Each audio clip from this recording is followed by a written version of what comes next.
Današnja lekcija iz toksikologije se odnosi na predoziranje antikoagulantnih lekova, zbog čega dolazi do komplikacija kod pacijenata koji ih koriste, koje se mogu završiti nekada i sa smrtnim ishodom, a nekada sa drugim veoma nepovoljnim ishodima. Kad govorimo o antikoagulantnim lekovima, njih možemo da podelimo na dve velike grupe. Prvo su oralni antikoagulantni lekovi koji se primenjuju oralnim putem, dakle pacijenti ih uzimaju tako što ih gutaju tablete. I drugi način, to su lekovi za parenteralnu primjenu ili parenteralni antikoagulansi. Kad govorimo o oralnim antikoagulansima, imamo dve podgrupe. Znači, prvo, klasični oralni antikoagulansi su oni koji ometaju funkcionisanje vitamina K i zbog toga dovode do smanjene koagulabilnosti krvi. U tu grupu spadaju dva leka kod nas koji se najviše koriste, to su varfarin i acenokumarol. Dakle, oba leka se deluju tako što se ponašaju kao antagonisti vitamina K, ometaju njegovu funkciju i u jetri sprečavaju nastanak karboksilacije, odnosno nastanak faktora koagulacije. Zbog čega, pošto su sniženi faktori koagulacije u krvi, dolazi do smanjene koagulabilnosti krvi. To je mehanizam dejstva. Oni se koriste pre svega za mnogo indikacija. Najviše se koriste kod lečenja dubokih venskih tromboza i embolija, to je njihova primarna upotreba, a u poslednje vreme jako veliki broj pacijenata ih koristi kod atrijalne fibrilacije, jer je primećeno da kod atrijalne fibrilacije je visok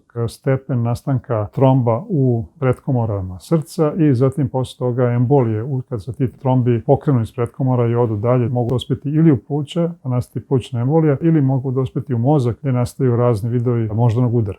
Varfarin i acenokumarol su dakle stari lekovi koji deluju na način kako sam već rekao, čiji efekat mi možemo da merimo jednim jednostavnim testom koji se zove INR test, to je skraćenica od International Normalized Ratio, to jest odnos između protrombinskog vremena pacijenta i protrombinskog vremena standarda.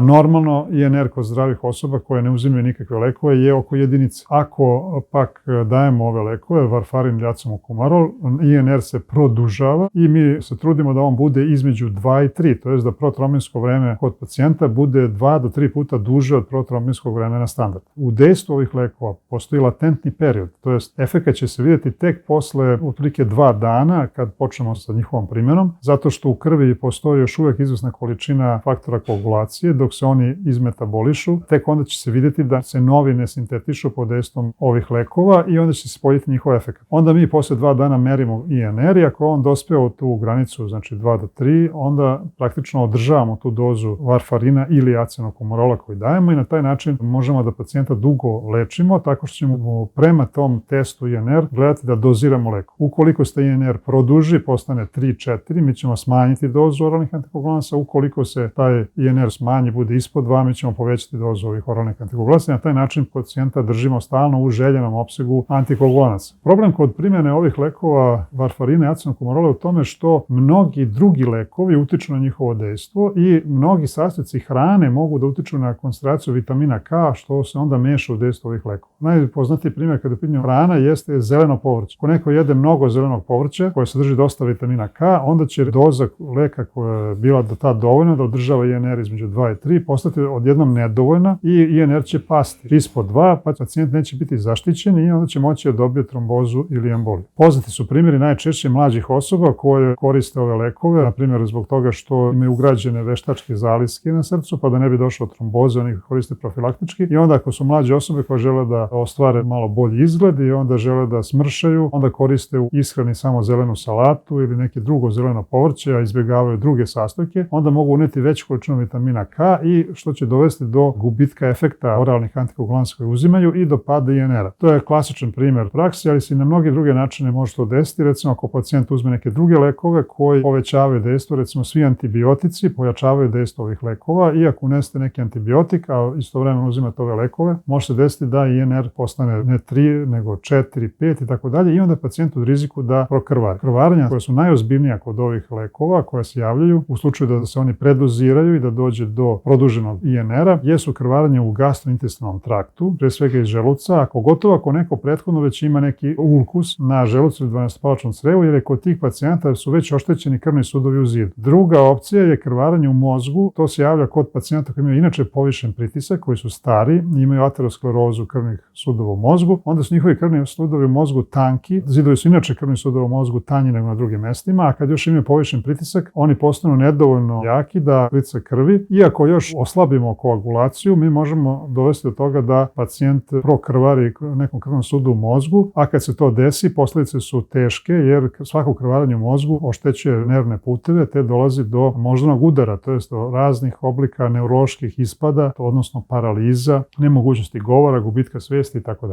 Predoziranje ovih lekova može biti namerno, da neko uzme neku veliku količinu iz samoubilačkih razloga, može biti neko drugi iz kriminalnih razloga da veću dozu nekom da uzme, ili može doći do tih nepoželjnih interakcija sa drugim lekovima koje pacijent koristi ili sa namirnicama, sa ishranom, gdje će doći do porasta koncentracije ovih lekova u krvi, njihovog pojačanog dejstva i sklonosti krvarenja. Dakle, u svim tim slučajevima glavni problem kod predoziranja oralnih antikoagulansa jeste krvarenje. Osim ovih lekova koje sam već pomenuo, tih klasičnih oralnih antikoagulansa, postoji takozvani novi oralni antikoagulansi. To su lekovi koji deluju drugačijim nešto mehanizmom. Među njima se dva najviše danas koriste, to su dabigatran i rivaroxaban. Dabigatran blokira dejstvo trombina, rivaroxaban blokira dejstvo faktora 10A i na taj način oba se mešaju u proces koagulacije. Oni su, za razliku od varfarina i acenokomorovih lekova iz prve grupe i starih lekova, oni se lakše doziraju jer kod njih ne morate meriti i ne vredi ni da se meri INR, pošto oni ne utiču direktno na INR. Jednostavno, za sada i ne raspolažemo nekim komercijalnim testom koji bi bio u širokoj upotrebi, koji bi omogućio merenje ovih lekova i njihovog dejstva, nego ih dajemo uvek u istoj preporučenoj dozi. U tom smislu je njihovo doziranje lakše i interakcije sa drugim lekovima su manje nego kad su u pitanju varfarin i acenokomorol. Tako da se u tom smislu ređe javlja problem. Međutim, ako je doza nekom pacijentu veća ili čak i ako dajemo i preporučenu dozu, ali u određenom broju pacijenta može se javiti krvarenje kao neželjeno dejstvo koje nažalost nije ništa ređe nego kad su u pitanju ovi antikoagulansi iz prve grupe. Tako da primjena tih novih oralnih antikoagulansa, jako su oni koriste jednostavnije i ne mora se vršiti monitoring, odnosno praćenje njihovog dejstva, ukupna njihova bezbednost primjena, odnosno mogućnost predoziranja i opet krvarenja kao neželjenog dejstva se ne razlikuje nešto mnogo značajno od ovih lekova iz prve grupe. Druga grupa lekova su oni koji se daju parenteralno, parenteralni koagulans koji je najviše bio korišćen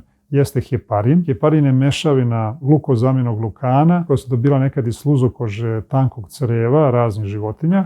Sluzokoži nalazi u većoj koncentraciji i ta jedna velika mešavina tih dugačkih polisaharida koji u sebi imaju dosta aminogrupa, zato kažem sto glukozaminoglukani. Heparin je mešavina više tih lanaca, to nije dakle jedan molekul, nego to mešavina različitih molekula koji imaju svi jedno dejstvo, a to je da se vezuju za antitrombin 3 i onda kad se vežu za antitrombin 3 zajedno sa antitrombinom 3 onda sprečavaju proces koagulacije, usled čega se smanjuje koagulabilnost krvi i povećava sklonost krvarenja. Efekat dejstva heparina merimo drugim testom u odnosu na ove oralne antikoagulanse. Taj test se naziva aktivirano parcijalno tromboplastinsko vreme. Dakle, tim skraćeno APTT, tim merenjem tog vremena mi možemo da procenimo u kojoj meri heparin deluje na proces koagulacije i normalno to vreme kod zdrave osobe koja ne uzima nikakve lekove iznosi oko 34-35 sekundi, a kod dejstva heparina se ono udvostruči, znači treba da bude negde oko 60-70 sekundi i to je taj željeni efekat koji mi želimo da ostvarimo, tako da mi kad dajemo heparin onda možemo da kontrolišemo to aktivirano parcijalno plastinsko vreme, da ono ne bude veće nego što treba, da opet ne bude ni manje. Imamo jedan test koji možemo proverimo kakav je efekat heparina. Heparin se inače primenjuje intravenski, a može se davati i potkožno. Kad ga dajemo u terapijske svrhe, dajemo ga intravenski, a potkožno ga dajemo u profilaktičke svrhe. Heparin je veoma bezbedan lek koji se koristio mnogo, znači u lečenju duboke venske tromboze i embolije, jer on počinje deluje odmah za razliku od onih oralnih antikoagulanasa. Pa mi prvo obično damo heparin nekoliko dana, a onda oralni antikoagulansi se nadovežu na heparin.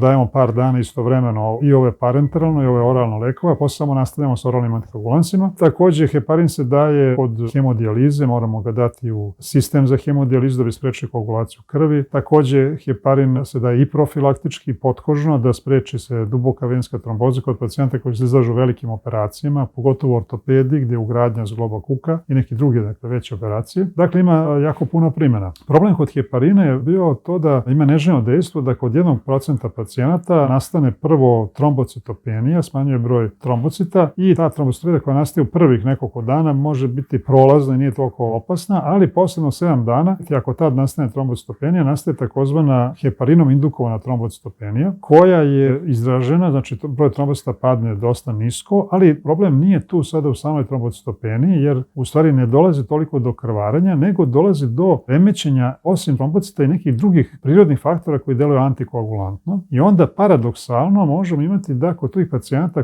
sa heparinom indukovanom trombocitopenijom se javljaju tromboze u arterijskim krvnim sudovima na krajevima ekstremiteta. Tako da pacijenti mogu da dobiju tromboze i zbog toga izumiranje vrhova prstiju na nogama i na rukama, što je jedna komplikacija koja se javlja relativno retko kod pacijenta ako uzimaju heparin, ali je moguća. Zato se i naziva heparinom indukovana trombocitopenija. Ovo trombocitopenija, ona je samo propratna tu, znači mnogo veći problem su ove arterijske tromboze. Pacijentima kod kojih se javi heparinom indukovana trombocitopenija treba odmah prekinuti dalje primjenu heparina i tu postoje lekovi kojima možemo da sprečimo nastanak ovih tromboza. To su lekovi koji su direktni inhibitori trombina, kao što je argatroban, bivalirudin i neki drugi lekovi koji se takođe daju parenteralno. Umesto heparina klasičnog danas se mnogo više koriste niskomolekulni heparini. Niskomolekulni heparini su napravljeni od heparina tako što su izabrani samo neki molekuli iz te velike smeše molekula u heparinu koji imaju manju molekulsku težinu, tako da oni imaju isti efekat kao i sam heparin, ali prednost kod njih je u tome što oni mogu da deluju duže, pa se doziraju samo 2 puta dnevno ili jednom dnevno, u odnosu na heparin koji inače mora da se daje na 6 sati. I drugo, što je kod njih manje učestvost ove heparinom indukovane trombocitopenije. Značajno manje nego kod heparina, te je ta komplikacija manje prisutna, pa su onda niskomolekulni heparini zamenili u velikoj meri heparin. Još jedan razlog je zašto su niskomolekulni heparini zamenili heparin je u tome što kad dajemo heparin mi merimo ono aktivirano parcijalno tromboplastinsko vreme, što sam već pomenuo. Kod niskomolekulnih heparina ne moramo da pratimo to vreme, jer oni imaju mnogo stabilniji efekat. I kad njih dajemo, znači samo je bitno da ispoštujemo dozu koja je preporučena i sve će biti u redu.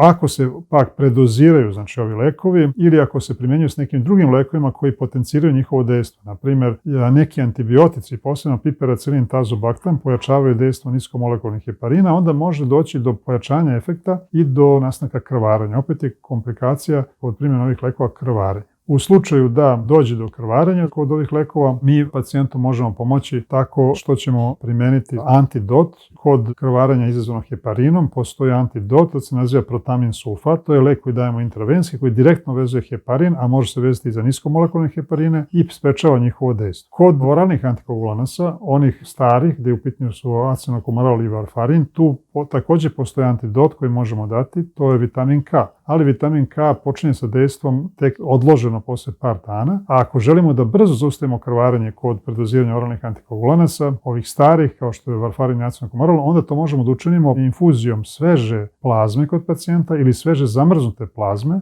ili takozvano krioprecipitata. To su sve preparati iz plazme zdravih davalaca krvi kod kojih je visoka koncentracija faktora koagulacije i možemo time da prekinemo odmah njihovo dejstvo. Nažalost, kod onih novih oralnih antikoagulanasa, dabigatrana i rivaroksabana, nemamo antidot direktan koji može da nam spreči njihovo dejstvo i uz razliku od ovih s jedne strane težina njihove primjene je neka potencijalna opasnost. Prema tome, ako se krvarenje pojavi, važno je da raspolažemo sa odgovarajućim ili antidotom ili primjenom krvne plazme koja sadrži u sebi puno faktora koagulacije, možemo da prekinemo ovo dejstvo i da sprečimo dalje krvarenje. Eto, toliko vezano za trovanje sa oralnim antikoagulansima i sa uopšte antikoagulansima.